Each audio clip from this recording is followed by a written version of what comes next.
Hey, what up guys? This is Monkey Figure Reviews, and today we are not going to be introducing any new figure. I apologize for that. I'm still waiting to get my hands on the Gwendista Law and possibly the King of Artists category depending on how he looks. So I decided to basically clear a bit of the backlog. In other words, figures that I own for quite some time and have not really done a review on it yet. Yeah, and that's why we are doing today this figure. It is the Portrait of Pirates Sailing Against Trafalgar Law by MEGAHOUSE. Alright, so I actually got this figure I think about 1.5 years or 2 years ago, I think around there. And this figure itself was released in 2013. So that's a good 5-year time difference, and I'm not sure if this figure is still really available out there, but I would expect so. Because of the popularity of the Law version 2 and version 2.5. Alright, but enough of that, let's just take a quick look at the box first. Here we have my Toyo sticker to prove its authenticity, and I think the overall design of the front, you can see this is like his Jolly Roger. Alright, so it's pretty cool. And then we have an image of Law here, as well as the name. This is the side view. This is the other side. So I think you can see like there are different faces over here. 3 different faces: a smiling face, like a talking face, and that normal closed mouth face. And this is the back view with a full body image of Law. So I think by now you have realized that this figure has quite a number of poses that you can play around with. And of course this is the top. So it's a cross, and I think because Law is a doctor, I'm not too sure. Alright, and let me just bring in the figure. There we go. To start off, I just want to say that this Law figure is basically, his outfit is basically him wearing his punk hazard outfit. So in the story, this is basically the first time he was first introduced post time skip, and of course as the 7 Waters of the Sea. You can see that later on his base. You don't really introduce him as his crew or his whatever crew is called. What I'm gonna do is that I'm just gonna do a quick run through of this figure before I show you some of his other parts. And his head come off like this. It's not on a ball joint, and his head is actually removable like this. Yeah, so you can swap around the different faces. But let's look at the face first. This is the face that I'm kind of displaying him with, and I think it's generally well done. I like the eyes. You can even see the gloss in his eyes, so that's really cool.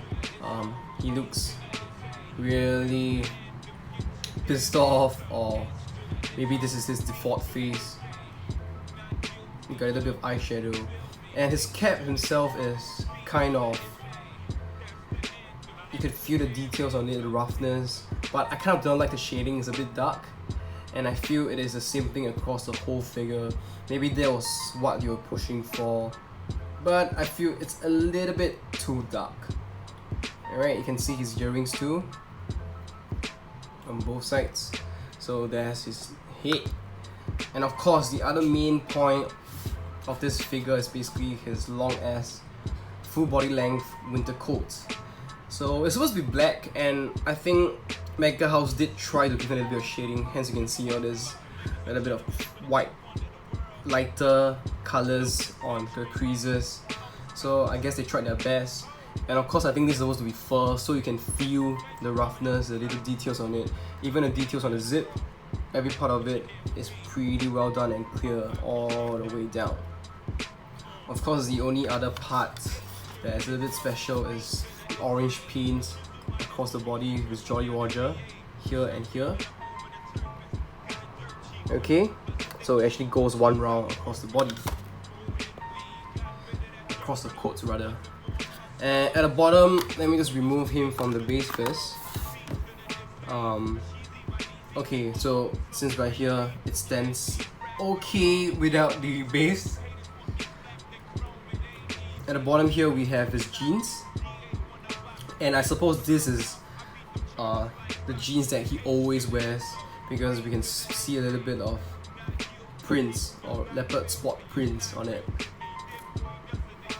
Alright, and this actually goes all the way up. His legs actually goes all the way up, so I can actually touch his crotch if I put my finger in.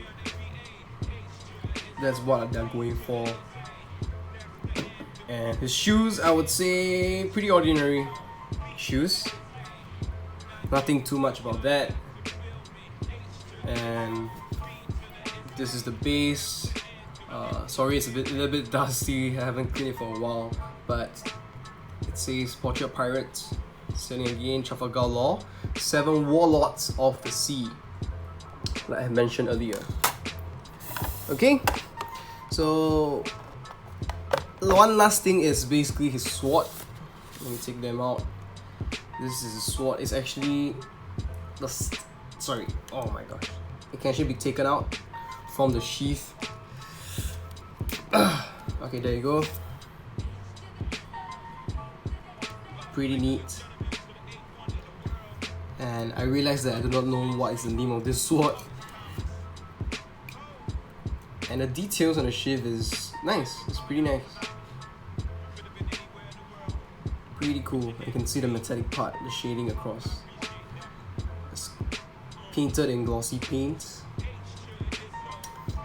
Alright, and now I'll just show you guys the other parts and accessories that you can play around with. So it's over here.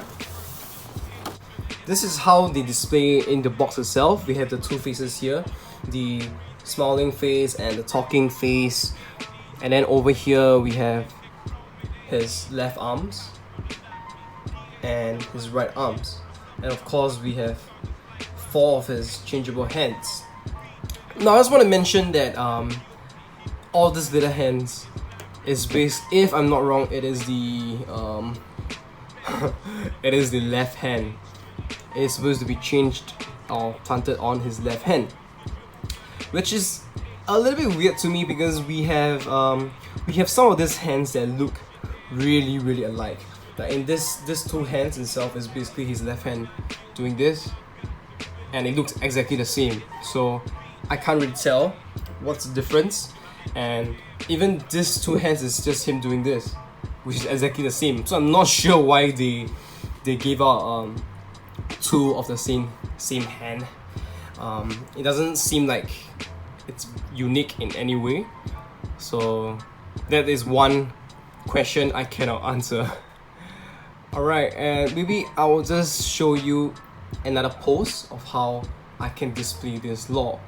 But generally you can play it out as much as one. Yep, so this is how it looks. I changed his face into a talking face, and of course swap his left arm and his right arm. So it really gives off different vibes depending on how you display a law figure. You can even set up situations like he's talking, or he's smiling, he's scheming. Really versatile. And I guess that's what's amazing about MEGAHOUSE figures. What's so amazing about P.O.Ps, especially the older ones, when they still have lots of variability with their accessories. Not as much as the newer ones that have been coming out, which is a little bit disappointing. Yeah, and regarding to this, I guess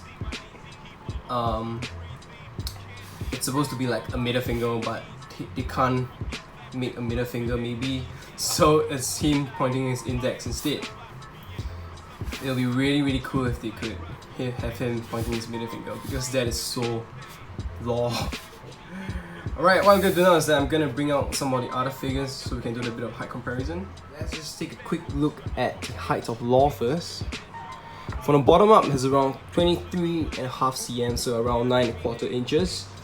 Typical P.O.P height, so there's nothing new over there.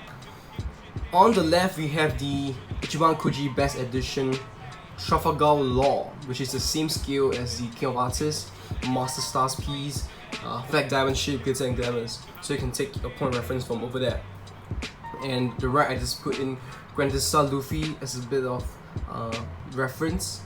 Unfortunately, because I'm still waiting for the Grandista Law, so I think this would just be a good substitute for you guys to have a look.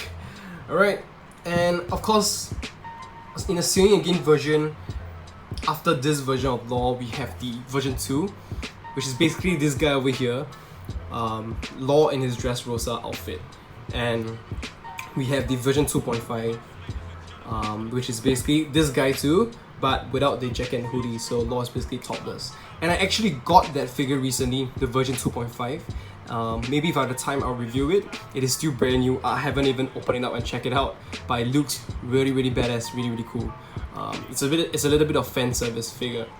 With all this mentioned, I just want to add on that most fans or most collectors sort of prefer Law in his Dressrosa outfit, which is the version 2. So that tends to have an effect on the market price of this figure. So the price of this figure has been driven down. It's usually lower than the other Law figures. And if you are a fan that still love this figure no matter what, because of his versatility, of his pose and everything, I think you can get him at a pretty decent and cheap price. So it's really nice thing to have. Yeah, and of course all this poses and stuff is something that his version 2 kind of have, but not as much. That's where the version 2 loses out, in my opinion. Okay, I think how I will display this Law figure, it's a little bit tough. One choice is that you can display this figure with all your other Law collection, and if you want to display him with the P.O.P, I'm not too sure he'll look as nice as when put to anyone else, because it's kind of in his Punk Hazard outfit, there's kind of not any figures that matches with this Law, to be honest. And yeah, so it's kind of difficult. I wouldn't say he could really fit in well, especially well with any other P.O.P figures. Okay, I think that's all I have. I talked for a little bit too much. If you enjoyed the video, please like the video and subscribe to my channel and hit the notifications button if you have not done so. Any questions you have, any comments, just post them below, or you can even DM me on my Instagram. So thank you guys, and see you again.